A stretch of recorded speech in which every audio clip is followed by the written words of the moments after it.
I would like to welcome you to the Work in India panel. I'm Tanishta Sanyal, and it is my pleasure to introduce you to our distinguished panelists today and the moderator for our discussion about attracting and retaining highly skilled talent in India. Our panelists today are Malik Sundaram, CEO of Mitra Biotech, Rehan Khan, President of Asia Pacific, China and the Indian subcontinent, Davita Kidney Care, Rajiv Bhatt, Senior Vice President, Data Sciences in Mobi, and Prem Sivakumaran, CEO of Growth Mechanics. I cannot do justice to their long list of accolades and achievements in the short time that we have here, and I want you to have more time to hear from them, but I just want to say that all of them really feel strongly about the topic of working in India. Our moderator for the discussion is Professor Escobar from the Harvard Graduate School of Education, where I'm a student as well, whose work in education policy and politics, the political economy of development, and the politics of service provision has a specific regional focus on South Asia. He has spent extensive time working in India. Without further ado, I want to hand you over to Professor Escobar, but first, a very short video. In some countries, such as China and India, the shortage of high-skilled workers may make it hard to sustain high economic growth rates. A zillion things, but... The scale of the opportunity is huge. The endless possibilities. India has a huge upcoming market. Is their exploding sort of population growth. A variety of opportunities across the country. Because India is definitely on an upward trajectory. I can do something on my own. I think it's the people. India is the diverse community of people living there. And definitely have a longing to go back to our home country. Working in India is student loans at the moment. Research units are also being shut down very ruthlessly. Perhaps some safety concern as being a woman. Struggle with foreign experience. So lots of companies I've spoken to just aren't set up to hire foreigners. Perhaps companies need to be outward looking as well. It's volatility. Corruption. How easy is it going to be for me to switch from a US work environment to an Indian work environment? The weather. Okay, thank you, Tanisha, very much for putting this panel together, and welcome everybody. I hope this can be a very productive discussion.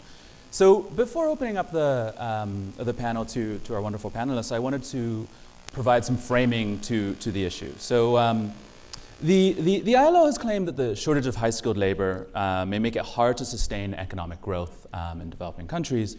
As we all know, economic growth in India since 2010 has slowed from a very robust 8% per year to about 6% per year. And when thinking about this panel, I thought back to my first engagement with India in 2007. And at that point, there was a great optimism about the prospect of working in India. Both NRIs that had been studying and working abroad, as well as second-generation Indians, were very excited to return to India. And were looking for opportunities to work across a range of industries. Of course, much of this optimism was driven by structural factors. The US economy was about to enter into a recession from which it has only recently recovered, and the Indian economy was growing rapidly at the time. Opportunities and promises in India seemed abundant. We fast forward a decade to 2017, and the tables have seemingly turned, or returned to the status quo, as it may be. Optimism seems to have left the Indian economy, growth has slowed, and the number of people seeking opportunities outside of India has grown tremendously. And this is backed up by the numbers too. Just to give an example of the US, the number of applicants for H-1B visas from India has more than doubled from 2010 to 2014, from 100,000 to 220,000. This is on top of approximately 50,000 Indian students in the US on OPT status. And India is one of the largest sending countries to the US on both OPT and H-1B status. And this doesn't even sort of begin to look at experiences in the UK, Australia, New Zealand, East and Southeast Asia.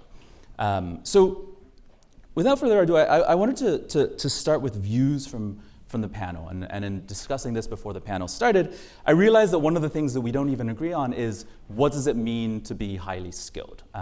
When you think of a highly skilled worker, what do you see? So I wanted to start with you, Prem, to get your thoughts on what you saw, what you think is a highly skilled worker. Super. Thank you, Professor Escobar. It's a pleasure to be here. You guys have a wonderful auditorium here too. So in terms of defining what we mean by highly skilled, right? So Rajiv and I had a chat before. So we believe there are broadly 4 categories, right? One is the super specialist. So people who can do AI programming, machine learning, they're medical technology experts. So that is one category. The second category is probably the managerial talent in India, people who are very good at marketing, finance, and process, and we're very, very good in India in this segment. In segment 1, we're probably not yet there. The third one is actually very, very interesting, which is the highly skillable segment. So these are people who are very talented. Their education probably doesn't get them to contribute to their jobs on day one, but if you put them at Infosys, take them to a 3-month training program, they end up contributing very well. So there are several companies that have managed to do this really well. So super specialist category, the managerial category, and the highly scalable category. And these are all people who end up making reasonable amounts of money when they start working in India. Yeah, I think I can actually kind of agree with kind of most of the things that you say. Can you hear me? Yeah. So we need kind of in a kind of a discipline such as what we do, we need super specialty skills, managerial skill, and also more importantly, perhaps like even more important than those two is that like we need somebody who can actually take something from 0 to 1, which is basically saying that like the basic ingredients are there, but do I have the kind of the smartness to really kind of combine all these to take it to the next level, right? So in many cases, right, so once you have formed a kind of a widget, right, so making something from a kind of 100 widgets to a kind of a scale up of like 1 million or so, yes, there are challenges, but that challenge is not as much as when you have kind of nothing and when you want to kind of create something from that thing, right? So there's a certain amount of a skill set that's needed for that one. Let me give a slightly different nuance to what specialty or skilled, highly skilled means, in my view. So I spent maybe about 5 or 6 years ago scaling up a small business in India, about 50 crores or $10 million to about 300 or 400 crores. And the biggest challenge we had when recruiting for any level was the ability to think critically, the ability to communicate, the ability to write, the ability to engage people, the ability to collaborate, the ability to dampen your ego and listen to others and work with people and not to shout people down, etc. So the challenge is that we create a large population of smart people in India who come out of top universities, etc. But the piece about what you call liberal arts, and in India, some folks have set up a university called Ashoka University. We're trying to do that, and obviously in the US, this has been a long-standing thing. This piece became a big challenge. The other stuff, the super specialty, the business school stuff, you can hire super technical folks. But when you're looking for general manager talent, and I mean at every level, I don't mean running the whole company, but especially when you're scaling an organization or business, that becomes a big challenge because often these are skills not taught in any university. Even in this country, many of the countries, these things are not taught. So that becomes a big barrier to growth. The second aspect to that is, if you don't have that, what do you do? And we can perhaps talk about that a little bit later, but I just say that in my own case, when I was doing this, my team and I realized that we had to set up almost a mini university to train people. Everything from, so how do you teach people to think in problem solving together? Because many of these problems, there's no answer, right? Education system in our country is all about, hey, what's the right answer? And there's no right answers. There are multiple answers to a situation, and often the right answer is you could take a half-baked answer and execute it like 500 times better than someone else, and you'd get a great answer. So all of these things are not obvious, and they're not taught anywhere. And finding that highly skill set, either you develop it or you find folks who have been trained in that thinking, liberal arts or otherwise, or in this university or in education, etc., and work with those folks in including them in your organization. Yeah, very difficult to disagree with any of these great points. And in my own head itself, there's like a three-way tie going on about what does it mean to be highly skilled, right? Like the first one is a highly skilled worker someone who generates work for other skilled workers, like Malik was saying, maybe like a baby Elon Musk, generating jobs, generating vision for other people to be productive. The other one could be around, is a highly skilled person someone who can straddle different spheres, like, take society, take technology, take business technology, maybe arts, combine that, just provide vision, do some growth hacking across multiple spheres. And the third one is just, I think, one thing people don't talk about much is just skill in some sense really means leverage, right? Like, so when you talk about someone who's highly skilled, what you're really saying is this person someone who can deliver very high leverage or very high productivity? And so that could be another way to assess a person and say, look, if this is a person who's generating net productivity gain, then this person could be someone who could be highly skilled. This could be someone who's picking up this just through raw intuition, or might have not learned this at some school, but it just has the knack to do this. And so that would be my concession. So I wanted to pick up a theme I saw running through a couple of your remarks. And Prem, you had a very nice way of putting this. You called it, there's a large population of people who are highly skillable. So my question for all four of you is, how do we get the highly skillable to be highly skilled? And around, you mentioned Ashoka University, which is a private initiative in liberal arts education in India. But the question is, first of all, how do we get the highly skillable to be highly skilled? And whose responsibility should that be? A lot of the initiatives you mentioned were either private in terms of private universities or companies themselves making people highly skilled. So I wanted to get some thoughts on how do we move from highly skillable to highly skilled. And Prem, if you want to. Sure. So there are many different ways this can be achieved, right? So if you look at the US ecosystem, there are places like General Assembly where people can come and learn product management. They can come and learn UI UX designs, and there is a huge edtech ecosystem that is.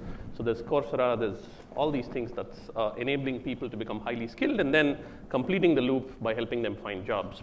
I don't think we are seeing much of that in India yet. I think there are General Assembly clones coming up, but we're not seeing much of that. The second category is the company-run, like Rehan said, the university itself. And these guys are actually being very serious at it, right? So there is Mu Sigma University to train people in data analytics. Zoho University has taken it to another level. They went to rural India, Tenkasi. They hired 12th grade students and made them computer software engineers. They make products that are almost as good as. They compete with Google Docs, they compete with Salesforce, and they come out with products that are absolutely wonderful. And these are, 300 people development, 300 strong development teams in Tenkasi in South India that are creating products that are absolutely mind-blowing. And the return on investment on such initiatives are superb for Zoho. And the third one is obviously the fundamental education ecosystem itself. You have the IITs and the IIMs, but that's where there's a lot more to be done. And that, I guess, is a combination of a public-private partnership. I actually don't have an answer to that question. But from an entrepreneurial standpoint, if somebody can clone General Assembly in India, that's a big opportunity for somebody to start up and supply people to companies like Mitra Biotech and Davita and Inmobi and all these companies. Yeah, and I guess like one way to do that is like you choose this highly skillable people and give them a kind of a certain responsibility, right? So some responsibility as well as some mentorship, and give them kind of some defined thing, and also kind of give them the appropriate kind of resources so that like you could actually look at it in a short period of time, right? So whether it's kind of 3 months or 6 months or a year, and then really kind of give them kind of something that's tangible that they can actually kind of like approve their whatever the kind of the talent that they are supposed to have learned during that period, as against just kind of hiring them for the sake of hiring and then giving them very kind of a mundane work, right? So taking the best possibility of those kind of 6 months or a year. Prem, I agree with you. I think there's a pretty broad range of what can be considered as skilled. And I'll go back to this thing about critical thinking and applying that to any industry. That could be fashion, that could be healthcare in my case, that could be tech. Those skills can be taught at a private university. I mentioned Ashoka just as an example. But this could be taught very simply at public university curriculum as well. And I grew up in a small town in India, in a university town. If I told any of the colleagues of my parents that you should talk about critical thinking, they would just laugh at me. They would say, well, what the hell are you talking about? I mean, critical thinking is not taught. But actually, the interesting thing is, as a former liberal arts student from this country, the way to think about any issue and to break that issue down and to be able to solve a problem, and I think somebody mentioned here, I think you mentioned, solving a problem is not a technical issue. Solving a problem, you need people from different backgrounds and to be able to respect their opinions. So that could be someone from a music background, could be from government, could be from technical skills. And the area that I work in, which is healthcare delivery, there is no obvious answers. And it's not as if you can go to a case study from HBS or somewhere and say, hey, let me copy that. So most of the problems that you solve in emerging economy are not written down anywhere. Therefore, teaching these skills either at the school level or the university level, public university level, private university, or in the case of many corporates, teaching those skills ourselves, because bulk of people that we get in India don't have those skill sets. Certainly, at least I'm talking in the for-profit area. I don't know much about nonprofit. I work with some, but I don't know much. But teaching that is pretty important, because otherwise, you just, to your point, Malik, hire lots of people, and ultimately, you hire a lot of executors, not problem solvers. And just to add to that, like, it's not just teaching how to solve the problem, but very often the most important thing is to really ask people to ask the questions, right? So because I think once you give a question, we all know, right? So it's tough to find the answer, but then it's probably far tougher to ask the question and then seek the answer. Very good point. Right? Very good point. Yeah. So that's something that needs to be taught. Absolutely. I think the fact that so many companies take it upon themselves to train these employees itself reflects that they feel there is some kind of need to re-equip employees with a certain different set of skill sets, right? And in my mind, there is a there are two parts to this which are missing, right? The one big part that's missing is the entire evaluation, assessment, and feedback, right? On a set of skill sets which does not involve solving differential equations or doing matrix multiplication, but it's more around structured problem solving, communication, being able to build out a project plan, figuring out what's execution plan, and things around that, just building rigor around that. So that's one big element, which is around assessment, feedback, and letting people know, look, you really suck at this, you need to do something about it, and then figure it, and then that's the next step towards, the next step is figuring out what to do to solve that. And the other component is context, which is putting people in situations where they will need to apply that, and that's the fastest way to learn, and just figuring out how people can do that. Those are the two ways in which you would solve this problem. And if you indulge me, I wanted to take a turn on to the slightly personal. So Prem, you're based in Chennai. Malik, you're based here in the greater Boston area. Rehan, you're based in Singapore. Rajivan, you're based in the Bay Area. If you allow me to recognize one of the ironies of this panel, asking about how to attract highly skilled labor to India, only one of our four panelists is actually based in India. So if I can ask both, what would get you to return to India to work, and then discuss some of your personal experiences as to why you have chosen to be located where you are located. And Prem, we can start with you. So your decision to return to Chennai. Sure. So actually, the location you work is actually very personal to you, right? So it doesn't matter if you like Donald Trump or Narendra Modi, right? It's it matters where you think where your family is, where you think you'll enjoy your life, and where you think your idea will get wings. One of the things that's very exciting about India, and which is why I returned to India, is that the entrepreneurial opportunities are actually much more. So we have opportunities across. So what we call the multi-sector opportunity, right? There's opportunities in media, in financial services, banking, healthcare delivery, and there are several sectors that have major headroom for growth. And so if you're looking at starting up and even maybe working in a sunrise sector, India is great. US is great, and I think for a lot of Mitra Biotech and Inmobi, the importance of staying high tech and having a local team in the US, made a lot of difference. And all these are actually cross-border companies. They have a large number of people in India and the US. And even at Growth Mechanics, that's exactly what we are attempting. Largely, location doesn't matter in the current context. And usually, I just feel that in the next 2-3 years, the location is actually going to be based on your personal interests, and the work itself, you can work out of anywhere. So, classic example, Cognizant, an Indian IT company, right? So the previous CEO was based in Chennai. The next CEO, he used to live in New Jersey. He continues to live there. So the location, largely is becoming inconsequential. Yeah, so in our case, it's slightly kind of complicated. So we decided to go to India. So we started the company. So I gave up my green card, and he said, let's not have a temptation. So let's actually kind of start there. So we spent kind of over 5 years and developed the company to an extent, and luckily it became a huge success. And the next logical step for us was to kind of become a global company. And so we had to kind of move the kind of headquarters back to Boston, and as a part of that, we also had to kind of come back. So that's how we moved back to the US about 2 years back, and we now have offices in India, US, as well as a few other places. And so I can answer kind of some of the other questions that you'll have kind of later on as to kind of what we need to do to attract talent. Actually, although I live in Singapore now, I spent the last decade in India.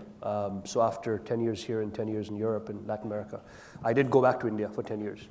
And I think part of it's always very personal when you go back to a country you grew up in. For me, it was family, nothing more than that. It wasn't about career. It wasn't about the GDP growth. It wasn't about any of those things. Those are incidental to what happened, certainly when I lived in India. And I think, I think Prem, you mentioned, part of me, the joy of working in India and the other markets that you can replicate this. One is the warmth of people, which the 10 years that I spent here, and certainly, Germany or Switzerland, other places I've lived, that wasn't there. Now, it's intangible. You can't put it on a PowerPoint, but when you work day to day in a pretty diverse group in India, and India is by nature diverse, you get that warmth of working there, which is tremendous. Second part is the speed at which things move. Everything's up in the air all the time. I know Inmobi is doing some interesting things, but even in healthcare, there are many, many interesting things that are moving constantly. Variables, there's lack of data. Therefore, the experience you get in whatever sector, and I was there in a couple of sectors, that experience is tremendously deep. It's frustrating, it's painful, and it's challenging, but I think it's very, very deep. And I think the large part, and I think Prem, you mentioned it, is the whole issue of multiplicity of sectors. So for example, you could be in healthcare, but you'll be dealing with the consumer, you'll be dealing with the doctor, you'll be dealing with hospitals, you'll be dealing with multiple sectors at the same time. And what happens in mature markets, and whenever I recruit people, and we are here recruiting every year from this university and others, challenge is when you work in a big mature market, you get to do a little bit of something very large. In India, you could be a fairly junior person, and you could be doing something pretty significant. You could be running the brand, whatever brand that is yourself. You could be running a section of the country. So you get an experience in many sectors, not every sector, which is very, very broad than working in a mature economy. So very different experience, and we can talk a little bit more about some frustrations as well. But I think that for now. Exactly. Let's skip that for now. But I think it's a lot of fun. Yeah. Yeah, I noticed all of them avoided the frustrations, but nicely done. But just to set a little bit of context, I was in the US for 8 years, was in the Bay Area for 4, started a company, was at part of Y Combinator, did the whole Silicon Valley thing. It was a great experience, and immediately after that, moved to India for Inmobi. Was there for 3 years in Bangalore working. And for those of you who are not familiar with Inmobi, Inmobi likes to call itself the world's largest independent mobile ad network. We reach about 1.5 billion users a month. But what is also true is that we are in a very, very hard battle against Google and Facebook, who are like titans in the space, and just keeping up with them is non-trivial. And so as we were building out, so I run machine learning at InMobi, and as we were trying to keep up with them, of course, they're far ahead. We found that the kind of skills, head and shoulders skill set that we need is not available in India, right? Like, so we found that, look, to get that kind of thinking, to get that kind of talent, we had to move to the Bay Area. So which is why, like, I moved to the Bay Area to get some of that talent, to get access to that kind of thinking. What's the latest in bidding technology? What's the latest in algorithms? What's the latest in? So we felt that context was important to be in the Bay Area for that. I wanted to pick up on something that you said, Prem, when you said that location is increasingly becoming irrelevant. Of course, Marissa Mayer of Yahoo mandated that employees of Yahoo should come into the office to work because she believed that face-to-face contact was important in an organization like Yahoo to have those personal interactions. Of course, we all know how that turned out, but I wanted to get your sense on what you thought the value of face-to-face contact versus working not necessarily remotely, but in different places, having an organization that is based across borders or across cities, as all of your organizations are, and whether having that face-to-face contact provided any value, especially at the high end of the labor force. So, absolutely, the value of face-to-face contact is, we cannot question that. Obviously, we are moving to a more and more digital world. So a little bit of background about what we do at Growth Mechanics, just to set the context. We have a couple of digital content products. We publish something called the Smart CEO, which is trying to be the Harvard Business Review of India, collection of case studies with entrepreneurs and CEOs. And we have a new product called the Startup 50, which is a rating of India's 50 most exciting startups as decided by a jury. And now both of these are kind of going global. We're trying to scale up our CEO interviews to outside of India, and our Startup 50 rankings to outside of India. And internally what the plan we have, and we don't know how much it's going to work, is that most of it will be online interviews, but we will do local events and meet with people locally because that will give a name to a face, and it's extremely critical. I think in a lot of companies, if you take Uber as an example, which is actually an overquoted example right now, they have a large development team, a technology team in Silicon Valley, and small 4-member to 8-member teams in different parts around the world. They apparently have that in over 300 cities around the world, and then obviously they have the huge driver network, right? And then they meet up for a mega conference in San Francisco like twice a year, and then there are regional conferences. So, that seems to be a model that is working, especially for highly capitalized companies. And if at Growth Mechanics we can somehow match that, that's our aim. So we will be location independent, but with huge confluences from time to time. Yeah, I think face-to-face contact is very important. Like in an ideal scenario would be that we all would be in one room and you just kind of open a door and kind of you'll be in India, or kind of open a door and you are in Israel and so on. But that doesn't happen. So the next best thing what we do is that, like, we have locations in Bangalore, we have locations in Boston, and this year we are going to have something in Belfast, and then we have locations in a few other places. So the way that we do is that the senior management actually visits these places from time to time, at least kind of once a quarter. And then we also very heavily kind of encourage the use of video conferencing. So pretty much all of our key employees have the smartphone with the video conferencing facility, as well as like in all of our offices we have those kind of facilities also. So as much as possible, like we do the video conferencing as against the teleconference. So that really kind of helps. But some amount of interaction, face-to-face interaction, is absolutely kind of necessary. So I just give you context of our business is healthcare delivery. DaVita is a $15 billion healthcare services company based out of Denver. In Asia, so in our business, Asia and anywhere else, you cannot do video conferencing. Dialysis can only be done live. the patient is there, or primary care, the patient is there. It's a Thank bit God for hard, bit hard to do Skype on dialysis, right?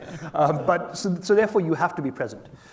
In India, for example, we have about 20 or 25 clinics, and I would tell you that actually for all employees, whether that's smart, educated folks like in this room or others, the way to learn the business, to engage with the business, is to be in the field.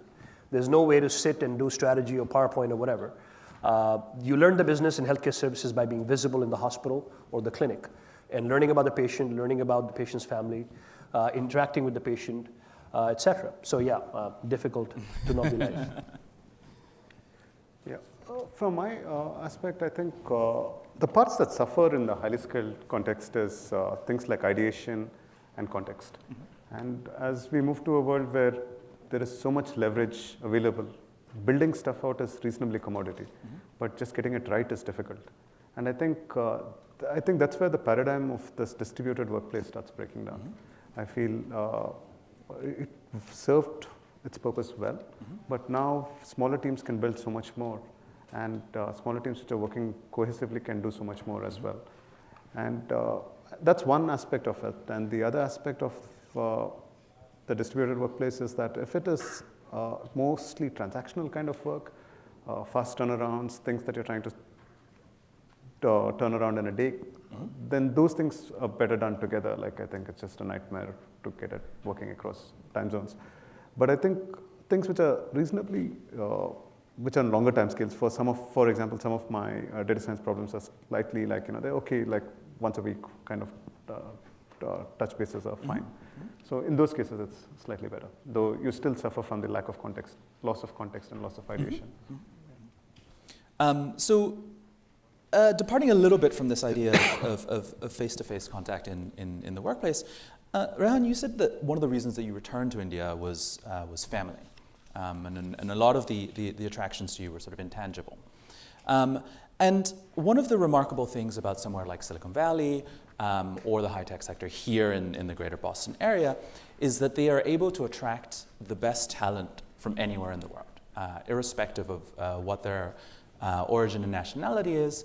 They want to come to work in Boston, they want to come study in Boston, they want to come study in Silicon Valley, they want to work in Silicon Valley. How can India replicate this? How can India attract the best talent to work in India irrespective of where they are from? And Prem, if you want to. Okay, so how can India attract the best talent, right? So there's one category which is the Indian folks coming back to India or staying back in India. And I think we're starting to see a lot of that. I don't really have too much data. I Googled for this, and a lot of the data I found is actually the opposite. Apparently there are 267 million migrants. This was a McKinsey December 2016 report. There are 267 million migrants in the world, and 16% are Indians. So there are apparently 36 million Indians outside of India. It's the #1 migrant population in the world, right? So, but if you generally speak to friends and colleagues who I've studied with or worked with, there's a reasonable number of people now very, very curious about coming back to India. A couple of challenges in India, I guess we haven't addressed it at all, is high prices of, if you go to Bangalore, cost of real estate, cost of owning a house, your BMWs are double the price, and in roads which are filled with traffic. So these are obviously some of the challenges, and for people who prefer the lifestyle and are already comfortable with it, moving them back is definitely a challenge. Some people do move back. We've had examples of both where people have moved back and stayed back, and we've had people move back and come back. I think Flipkart had a few people who, they hired from Google, and some continue to be at Flipkart and some went back. So it's a fairly common thing. In terms of the new college graduate, I think things are definitely changing. If you look at IITs today versus in the early 2000s, there are many people actually working in the startup ecosystem in India, versus say early 2000, where you could actually bet that 95% of the batch will go ahead to the US for a master's. So that's something that's changing. I don't have the exact data on it, but just a trend that we are noticing. The third aspect is whether we can attract talent from foreign companies into India, and that's apparently increasing a fair bit. We are having people from Even the US from Europe, actually, the expat population in India, though very small right now, is going up as well. So it's an interesting trend, though very, very minuscule at this point of time. Yeah. So basically, I would actually look at it as two different levels, right? So one at the very top level, where you need people, and let's say kind of if you don't have sufficient talent within country, and you need to kind of attract somebody from either the US or UK or something, so you provide them the appropriate salary level, almost at a dollar level compared to kind of what's there in the US, not just at the purchase power parity value, right? So that's there. But that aside, right, so I think there are three elements that is kind of important. One is like you need to give the appropriate market relevant kind of salary. Second thing is like you give them not only just a task, but also the appropriate authority to kind of execute the task, right? So the job satisfaction is there. Then the third thing is that like in a company such as us, what we do is that like given a patient has cancer, we have a tool that helps in matching whatever is the most appropriate drug for that particular patient, right? So in a company such as us, like so you give them an opportunity to do something through which there's a chance that like they'll make a tremendous amount of money when we go public or whenever there's an exit happens. Not just that, but there is an opportunity to make a social kind of contribution, right? So job satisfaction, something like that, that is by far probably the biggest kind of the factor, the selling factor for any of a potential new recruit for us. I think you raised this question of an ecosystem, what exists here in Cambridge and what exists in the Valley. In my own view, there's nowhere in the world that this exists. This has been 50, 60, 70 years in the making. And the collaborative nature of what exists here, biotech, tech, the VCs, the hospitals, the universities, the labs, all that doesn't exist anywhere in the world. Nowhere. It doesn't exist in the UK, it doesn't exist anywhere in Europe, nowhere in Latin America, except Chile is trying this to some extent. Certainly doesn't exist anywhere in India to any extent. Part of this is to do with folks who are skilled, but part of this, in my view, has to do with how you collaborate and how you work with people, and that whole environment and training people to work together without expecting something back. This is what this area thrives on. And I don't think anybody's been able to replicate it anywhere. Actually, not even in the US. I mean, there's nothing like this in Texas. Research Triangle Park in North Carolina doesn't have this. So this is pretty unique. I think the point of attracting folks back to India, it's a difficult place to live, even for people who grew up in the country and who go back. Very, very difficult. And now, if I tell my Indian colleagues or my family, they will say, no, it's not difficult. What's the problem? This is similar to Chinese going back to China. Actually not. It's very easy today for me to recruit Chinese to go. Actually, whenever I come either to university to recruit or anywhere else, many more Chinese want to go back to China than Indians want to go back to India. In fact, every single Indian colleague that I try to recruit, the question always is, can I spend a couple of years working here and then I'll go back? And I think most of you know that story, right? You spend 2, then you spend 5, then you spend 10, you never go back. But our Chinese colleagues almost always, young Chinese students always want to go back to China. There is a difference in quality of life and how you operate, what happens taken back to India. Salary is one part of it, infrastructure is another part of it. But my challenge to anybody who works in healthcare services, so I'm making an obvious plug here, is the reward you get in terms of the impact you'll make is so significant that besides China and India, it's difficult to replicate in terms of volume. Let me give you an example. In India, there is between 1.5 million to 2 million, 15 lakhs to 20 lakhs, kidney dialysis, end-stage disease kidney dialysis patients. Only 1 lakh, 100,000 get any type of dialysis, right? So bulk of people don't get dialysis and they die. That's what happens. That's the reality. Challenge is, and hopefully somebody will crack it here, where we haven't cracked it yet fully, is how do you do dialysis at a cost where you can make a small margin, any margin, you can't, not a nonprofit, and still serve patients with the right level of clinical outcomes, the right level of support that you will provide anywhere else. So in healthcare services, in anything in healthcare, going back, the rewards are not tangible in rupees or dollars. The rewards are tangible in the satisfaction and what you achieve and the impact you'll make. So if anybody, by the way, is interested, I'm just telling you up front, please come talk to me if you want to talk, if you're interested in healthcare services in India or anywhere else in Asia. So and also the thing is like right next to my office is Narayana Hridayalaya, so they have a neonatal unit. So we're in probably kind of a room that's probably not much larger than this. You can actually see 300 neonatal incubators, right? So you can imagine like babies like between like 1 to 3 weeks or so, and having whatever the problem is. And so imagine kind of in such a place, right? So you are a surgeon, right? So whether you are a surgeon or a nurse, the amount of experience that you can actually get in that thing, forget it, like you can't get it at either a Harvard Medical School or anywhere else here, right? So shared experience, right? So you can actually go for that reason. I'll just make one point, since Malik has just mentioned NH. NH is an excellent example. $6,000 for open heart surgery at adverse event levels, better than most hospitals, probably better than MGH, better than Brigham and Women's. So what Dr. Devi Shetty has been able to do is to productize cardiovascular surgery. There's so many areas in India in healthcare where no one's done it yet, in China.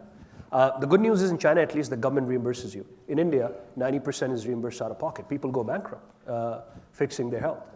So certainly big impact could be driven in this area. Absolutely, and I think in healthcare, it's super obvious. You just get so much more pattern matching that you can do, and that learning is invaluable. Just to take a slightly different spin on this, Naveen, the CEO of InMobi, like many other CEOs, is great at arbitrage. And when we were brainstorming about how to set up the machine learning data science team at InMobi, the first thing he asked me was, you know what, there must be a bunch of these scientists in Eastern Europe. Why don't we get them over at $100,000 a year and have them in India, and we can just build this team out and we'll be fine. And I think hidden there was this broader point, which is like a part of the environment that we're talking about, like this talent hub environment, is also it's a melting pot of many different cultures, many different kinds of ideas and backgrounds coming together, and people figuring out how to build stuff together. And in India, we don't have that kind of diversity. Like you mentioned, the expat population is small, growing but small. And we need to figure that problem out as well. And I think a big component of that is equipping expats with the right cultural toolkit to come and be effective in India. Mm-hmm. I think we're missing that. How could someone from, let's say, Ukraine or Russia come to India and be effective? Mm-hmm. What do they need to do? What's the training they need to have? And what's the kind of tool set they need in terms of teams or in terms of background to be successful? And I think we need to start working on that as well, because when we say highly skilled talent, we should not restrict ourselves to just people from India or Indian background, but people from all over the world. Mm-hmm. I wanted to return to a theme that's been running through this panel, and Malik, you had a very nice way of phrasing this, the idea of executors versus problem solvers. One of the suggestions was that the Indian education system is very good at producing executors and maybe not so good at producing problem solvers. So one of the questions I had for you in a speculative sense is, how do we convince society that there is value in training problem solvers versus training executors? And how do we convince people to channel their energies in becoming problem solvers rather than executors? And Malik, if you don't mind, I'm going to start with you because you had such a nice way of phrasing it. Sure. Yeah, so, well, there's a saying, right? So if you want a kind of a promotion to the next level, you should already be executing at that particular level, right? So that's what we tell, like when some of my people actually come and tell, here's the problem. So as we ask them immediately, okay, so what is the kind of solution? We put it kind of right back to them, right? So that, in fact, they are supposed to actually come back with a solution also, not just with the problem, right? So sometimes I don't see people for some time. That's a different story. But so basically we have created a kind of the reward system in such a way that reward system, and also we also have an open door policies that they can access all the information. They can actually go to the kind of senior management and kind of take kind of help from external consultants and others also as needed, right? So that way the thing is, people end of the day, they know that they are responsible for that particular problem, and so they do come up with a solution also. Mm-hmm. And during the process, they find out that like, you know what, like this is not something that like we have to kind of every time like stop somewhere, really understand everything and then go to the next thing, right? So most often in many of the companies, like we all kind of learn even as we kind of run, right? So one of the things that we kind of tell our people is that like don't be afraid of failure, right? So it's okay, like so the biggest failure is like if you have not even attempted anything, right? So we give them that kind of a comfort. So Prem, I don't know if you have any. So I have a slightly tangential view, right? So what Malik said was absolutely bang on, and he knows that aspect very well. The point I was going to make was actually more than problem solvers versus creators. I think if you look at the IT industry, they're actually great problem solvers. We also need problem identifiers, as in if you look at the IT industry, they go to a McDonald's, they help them figure out their supply chain, build software for it. They actually do almost 95% of the work very well, but the product itself is actually defined by the client, right? So a lot of the product entrepreneurs in India, and InMobi is one of them, which is identified a problem, they went out and solved it. And if we can have more of that, where we have problem identifiers in the mix, then it would make it a wonderful ecosystem. The other thing that's probably missing is great universities where people from outside of India come to study.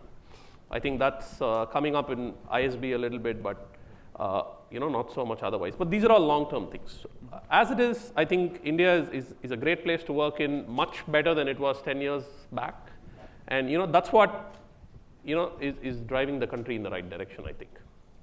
And one of the other things that we do is that like as a part of the diagnostics, like we also kind of work with the pharma companies in trying to kind of develop their drug. And so very often, right, so the idea is that like not all drugs kind of work, but if you really kind of figure out like which drug works and what combination and all those things, like the whole kind of the cost of clinical trial will come down and the cost of drug will come down and all those things. But then the challenge is that like very often, right, so the clients that we work with, the scientists in the Pfizer, Novartis, wherever, right, so they have a particular drug, so they give that drug to us, and during the work, like we tell them that like, no, this drug is not going to work, they are actually kind of very depressed, right? So because their challenge is that like they want to take that to the next level. If they don't, it's not in their interest, right? So part of that thing is like that kind of forces our scientists to kind of work and think as to kind of, okay, not only are we going to kind of say that like your drug is not going to work, but they kind of give them other solutions as to kind of what else can be done to kind of make it as a better drug, right? So this is actually one of those examples through which we create such kind of the skill set in the company. And just to add the InMobi context, I think one thing that InMobi's had success at is growth hacking. I think as a company, it's just been very scrappy, always trying to go from one S-curve to the other S-curve. And I think the one trait that has helped us, and particularly in this context, is the impetus to act. It is basically, hitting instead of trying to hit, and things like, better is the enemy of good, future is the enemy of present, do it and not wait to do something better. Because I think a problem solver mentality is like, what's the best solution I can get? What can I, and just ideate over that like crazy. But I think the executor mentality is to act and try it out and see what happens, right? And I think that's helped InMobi a great deal. And so I had one final question for the panel, but before I ask the question, I was going to open it up the panel to questions from the audience, and I believe there are two microphones, one over there and one in the other corner. So if you're interested in asking a question, please line up to the microphone so you can ask the panelists any question you may have. And my one request with questions is that you keep it brief so as many people can ask questions of this great panel as possible. But returning to my final question, I wanted to address the elephant in the room, which is Donald Trump and the current US administration. And I wanted to ask what you see as the potential challenges and opportunities that a US administration that is hostile to immigration to the US and highly skilled labor to the US poses for attracting high-skilled talent to return to India. And Prem, you had thoughts on the issue. Okay, so I'll take a shot at it. The short answer is I don't know. Okay. And the other short answer is even probably President Trump also doesn't know. But that's guaranteed. That's guaranteed. But so there's a direct issue at hand, which is the H-1B issue, and we don't know what's going to happen with that. And that would mean that there is a lot of people with wonderful experience in the US who will be back home to take jobs in India. And that's tremendous opportunity. If opportunities are created for all of them, I think that's certainly great for India. We don't know if that's going to happen. It's only speculation right now. These are people who already were highly skilled and have added one layer of skill, which is client interaction and meeting with them, etc. So this is the H-1B services category. The other highly skilled worker category, which probably meets the salary cap, right? So they'll probably stay back here, and we don't know how that's going to pan out. A lot of the Indian IT companies are obviously very, very worried about it, and they are looking at A, B, and C options to figure out how to deal with it. But I think the other sectors, I think Malik and you guys need to value add. I am actually not too sure how it's going to impact. Just because from my entrepreneurial background as well, I think the one aspect of the H-1B, of the entire H-1B program is, of course, there's the notion of skilled talent coming to the US, but also I think there's a very hidden element, which is the large volume of entrepreneurial talent which is locked up because of H-1B. Like there are people who are locked in for 6 years, 8 years, 9 years, waiting for a green card, who can't start their companies, who are just waiting. And one kind of outcome could also be that these people get fed up. They go back, they start companies. These are the skilled people who can create jobs for other skilled people. So it's not just going to be people who don't have a choice, but it's people who can build their own destinies. I think I was seeing a story of Snapdeal, who couldn't get an H-1B and who went on to start a Snapdeal, which is one of the largest e-commerce companies in India. And so I think in balance, it might not be so bad too. So. Sorry, yeah, I think it's probably kind of more of a problem for the likes of Infosys and others, right? So where they need to kind of bring in tremendous number of employees. For smaller companies like us, where it's never going to be a kind of a volume, right? So we are never going to be the thing of like 1,000 employees or so. It's always going to be kind of a limited number of things, very highly kind of paid. And by the time we come to that particular volume, either like somebody will buy us out or we'll go IPO, become somebody else's problem. So bringing people from India to here, it's not going to be a problem for us, even at that high salary. On the other hand, the thing is I think there's probably going to be more talent available, more kind of the middle level management people who are actually wanting to kind of going back or kind of forced to go back from the US to India. That talent pool is probably going to kind of increase. It's actually good for India. In my view, I think it's a opportunity both at the organization level as well as for countries. For example, I'm not sure if Singapore has ever stated that publicly, but with the number of folks in the startup world who may want to move back to a place like Singapore, where it takes 1 hour to register a company and start a company. 1 hour it takes online to register a company. So it's an opportunity for institutions in India because you have a big talent pool that is now not able to work here but can come back. And whether it's Bangalore or Hyderabad or wherever else, the government certainly should incentivize people to make it a bit easier to start companies, to do things more entrepreneurial. So I think net big loss, certainly for this country, where at least 20 years ago when many of us came here, we had one dream watching Police Academy or whatever we saw in India. And then we got here and we said, this is where we want to get to. And now, people are coming back, and I think whether it's India or China or anywhere else, H-1B is not just obviously for Indians. This is an opportunity for institutions organizations or governments to get more aggressive in recruiting talent back. Fantastic. And then with that, I think I'm going to open it up to the audience, and we have a number of people lined up here, so if we want to start on this side, and I'll alternate between sides. Thank you. We discussed, you mentioned different factors which contribute to attracting people, impact, family, and other opportunities. My question is about when people decide to come back, either today or maybe in near future, if you would like to predict, the kind of jobs, kind of companies that they choose. So if we consider 3 different categories of companies in India, let's say foreign multinational companies who have their base in India, big Indian companies, and the recent startup ecosystem. Do you think that any one group of these companies is today, and maybe in near future as well, is more successful in attracting talent to India than other categories, and why, from your perspective? Sure.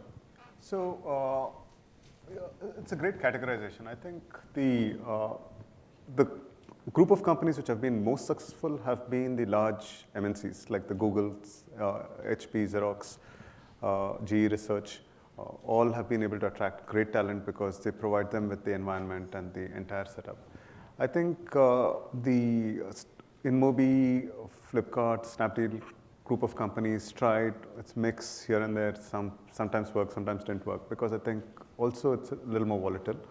I think the smaller startups is a little more difficult because I think it's just been a little rougher than people expected for smaller startups to take off in India, and I think that would be my categorization. So if you're looking mostly for comfort in terms of the transition and being able to start being productive in India, maybe it's the bigger companies. But if you're looking for the raw excitement of changing things dramatically, then it would be the bigger startups. Yeah. Sorry. So my advice is not to go for the size of the company, because I just kind of I knew kind of somebody one of my good friend, right? So he just got laid off by Microsoft, probably one of the biggest kind of the company, right? But the way that you should look at it is like even if it's a smaller company, see how the company is actually kind of structured, how well funded it is, what stage of the company, the growth, look at the product, look at their overall kind of the vision. If that kind of makes sense, like if you think that, like, you know what, the company is going to kind of sustain for a for a foreseeable period of time, and you find that thing kind of attractive, you probably have a lot more job security there as one of, let's say, kind of 50 employees, and you also kind of go there and create a niche for you, right? So the company can't kind of fire you because they probably will be more at a loss than otherwise, right? As against kind of working in a very large company, you would be just one other piece for them, right? I would agree with Malik. I think you have to look at the opportunity.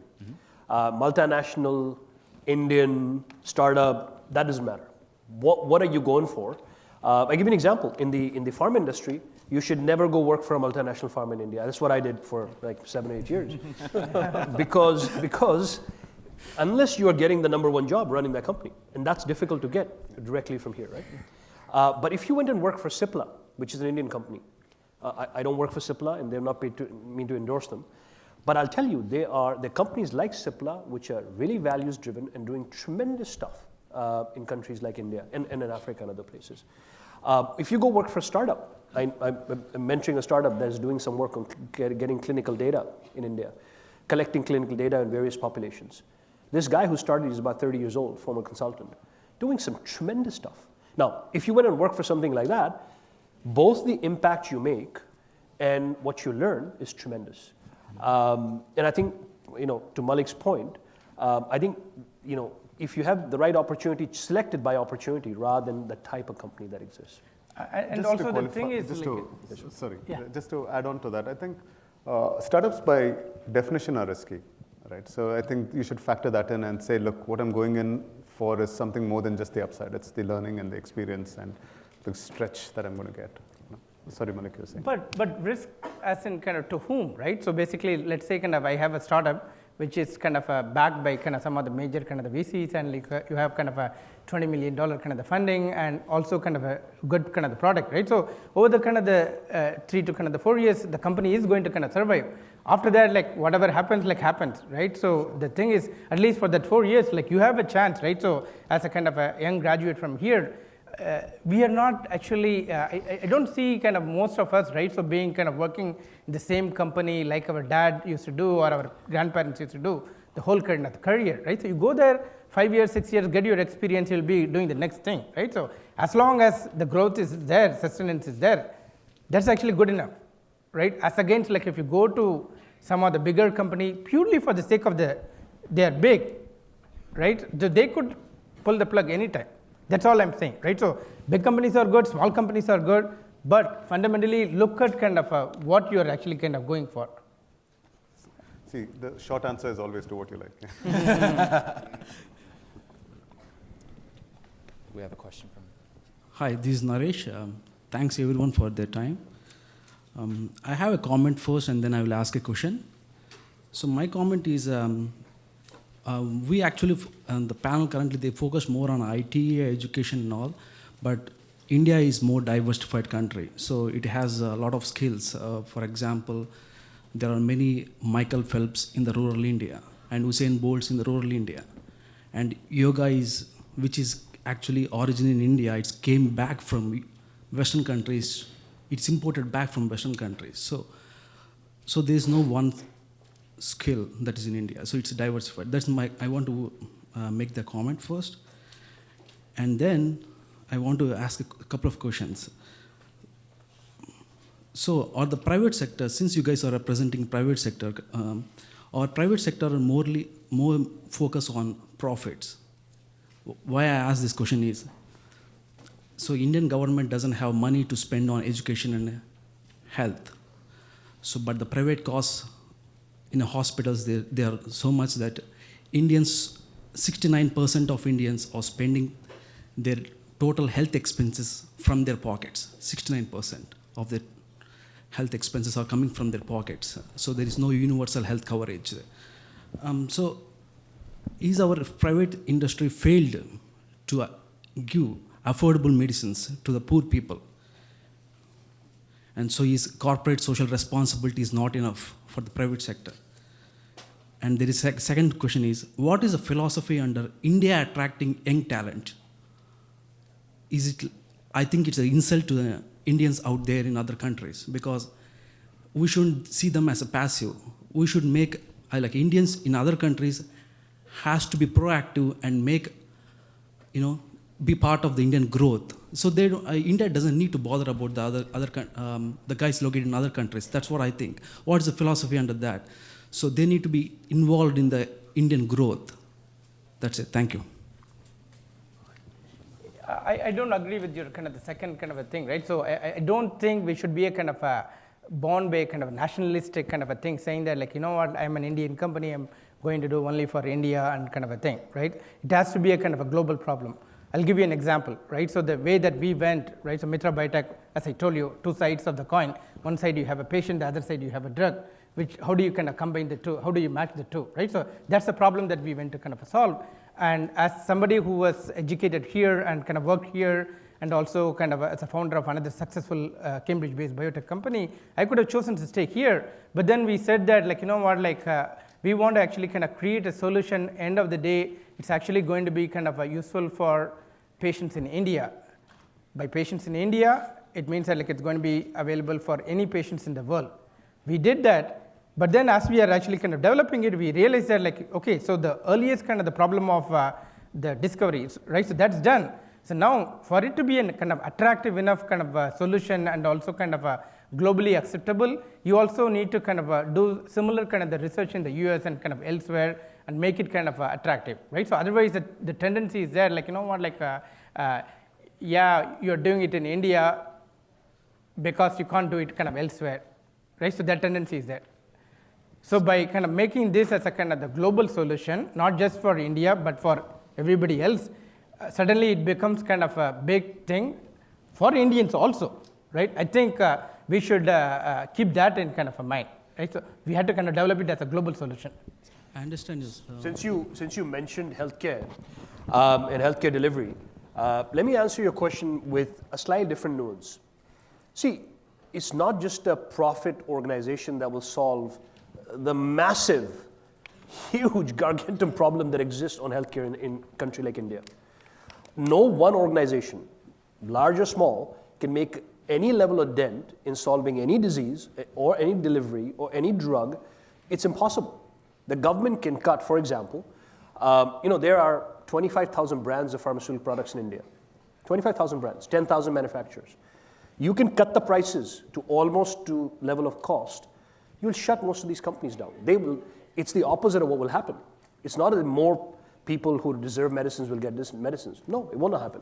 So any solution in healthcare is not just for profit, is non-profit, certainly, foundations, the government, it's local, state level health authorities. All of those have to work together. And even then you'll make a very small dent. I understand, sir. I understand.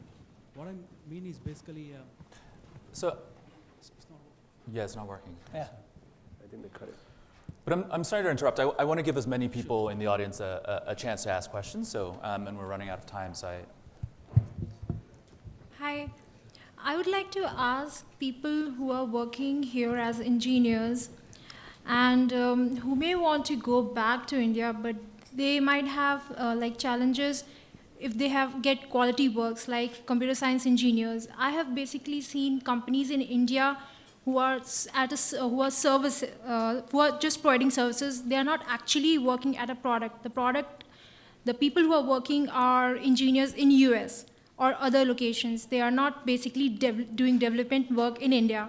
So that's one of the main reasons people come here to get the good quality amount of experience. And I'm also a computer science engineer, and I worked in India, and I know the kind of work I used to get versus the work I used to get here.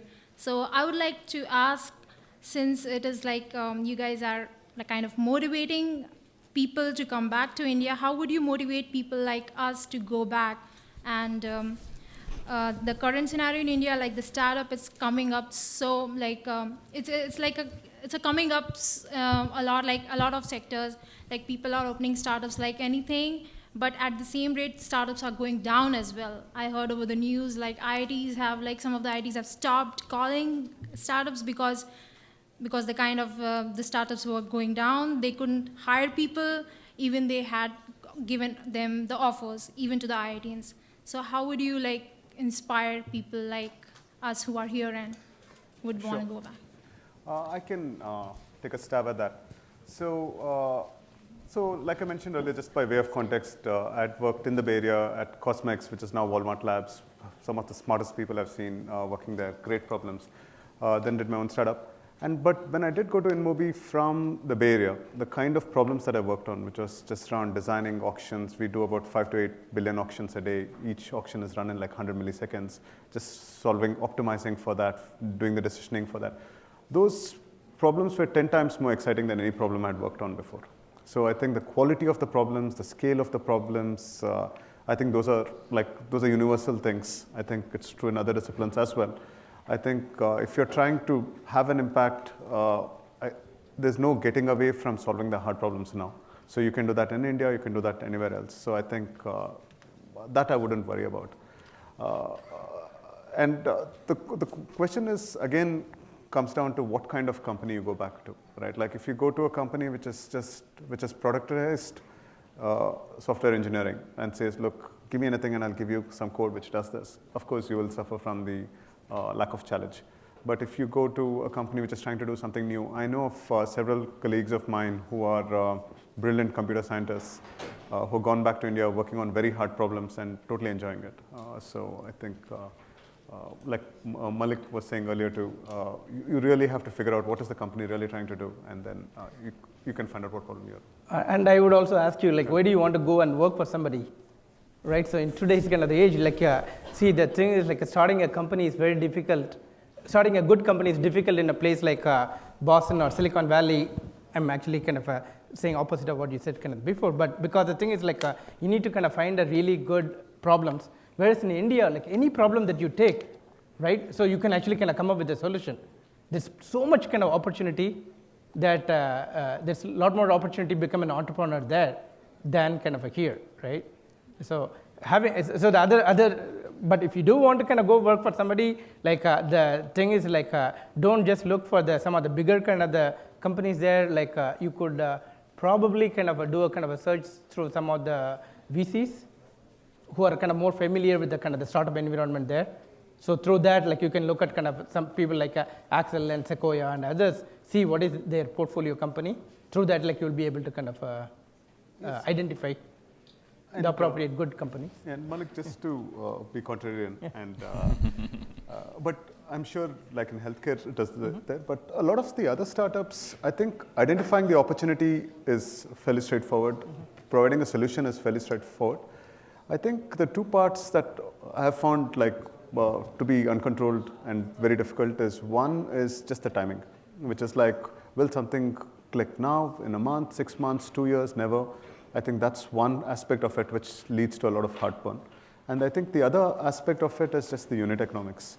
I think in India is a particularly cost-sensitive market, and just making everything work end to end. I think two things that counter, I don't know how much, but with the opportunities. That's something to think about when you're making this decision. I would agree with Rajiv. I think, actually, I'll flip it. There are hundreds of problems in healthcare delivery which at the right unit economics have never been done. That's why only a small percentage of people get high quality healthcare in India. Even they don't get that, right? Very small percentage. So beyond software, beyond engineering, there are also other pretty large problems in healthcare delivery, for example, also on the pharma side, which need to be solved, and they're not solved today. And to Malik's point, hopefully people in this room, around this room, will come and help solve it. Either working for themselves or joining folks like us who are looking to scale and build in India. Okay. Thank you. We have time for one more question. I wanted to, you've been waiting from the very beginning to ask you. I guess I'm going to flip the coin here. My name is Priya Karapari, and I'm a Harvard grad and went and started my own startup. And I have 100 plus employees in India. So one of the most challenges I've been facing in India is retaining the highly skilled labor, right? So I think Malik ji and you kind of mentioned about salary. Of course, giving them high salary will bring you down. And then within 6 months, they come back and say, you know, my neighbor employee is getting so-and-so. Like, unlike Western world, your salary is everybody's business in India, right? Yeah. So how do you deal with that, and how do you keep the highly skilled employees? Thank you. Sure. If you could keep your answers brief, we have 1 minute left. Okay. So in our case, basically, we are lucky in a sense that like the problem that we are actually kind of trying to solve, cancer, right? So it has affected most of us either in our family or our friends or friends' family or so. So that kind of a job satisfaction is there. So in addition to the salary, right? So people see that like, you know what, like, can I get the same job satisfaction of working for Mitra? Can I get that in Biocon? Can I get it in some other companies? They say like, no. So let me kind of do it there. And then also the thing is like, we also kind of provide them the appropriate opportunity to kind of mingle between kind of come from India to kind of US, Israel and other places, right? So that kind of an open geography is there, right? So all that actually kind of contributes to the job satisfaction. So that is perhaps plays a lot more role than just a salary. Totally agree with you, right? So you pay somebody 100,000, like somebody else can pay 101,000, and if you look at purely based on that, like you will never be a winner. Just to concur with Malik, I think I've been finding the same thing too, that beyond a certain threshold, the biggest pain point is productivity. Like most of the highly skilled talent in the team gets frustrated and leaves, as opposed to leaving for higher pay. And I think matching pay or meeting the base level is a simpler problem. I think solving for productivity is the tougher problem to solve for, but which is more powerful in retaining employees. Sorry.